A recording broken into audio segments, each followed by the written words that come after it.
God. In the first lesson, I asked everyone to look more closely at the articles contained in the main compartment of the ark under the mercy seat, which were the 10 Commandments, the bowl of manna, and Aaron's rod that budded, and to study, pray, and ask God why those items were placed inside the ark as part of the foundation of God's throne. We know that earthly sanctuary was a replica of the one in heaven. So why did he decide that those things would be a part of his throne, the foundation of his throne and his government? Naturally, my first assumption for the bowl of manna was that it represented God's provision for his people. He owns 1,000 cattle on 1,000 hills. Everything is his, and he takes care of us. But then I went back, as we should, rightly dividing the word of truth. I went back to the original stories of the manna and the rod, and I discovered this. In Exodus 16:4, talking about the manna, it says, "Then the Lord said to Moses, 'Behold, I will rain bread from heaven for you, and the people shall go out and gather a certain quota every day, that I may test them, whether they will walk in my law or not.'" The manna was provision, but it was also a test to see if they'd obey, specifically the fourth commandment. They were instructed to gather each day only what they needed for that day, but on Friday they were to collect a double portion, and then they were forbidden to go out to gather on Saturday or Sabbath. That's the day that they were to be resting. The test was specifically about the Sabbath. And then we have Aaron's rod that budded.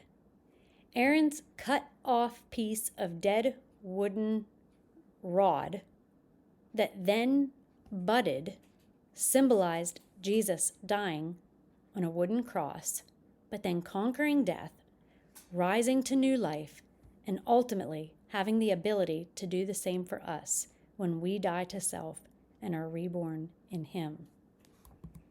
So looking at all the articles, the whole plan of salvation was contained in these 3 articles in the ark, known by God ahead of time and planned for. So I put these pictures on here to show you the comparison. We have the law, the command given. And going back to the Garden of Eden, the command was to not eat from the tree of the knowledge of good and evil. It was a test. So there was a command given, and then there was a test. So the bowl of manna compares to the tree of the knowledge of good and evil. It was a test. Would they keep my commandments? Ultimately, he knew ahead of time that they would fail, so he created a plan, a provision to cover and take the punishment for us. And that was in the cross. So Aaron's rod that budded represents the cross.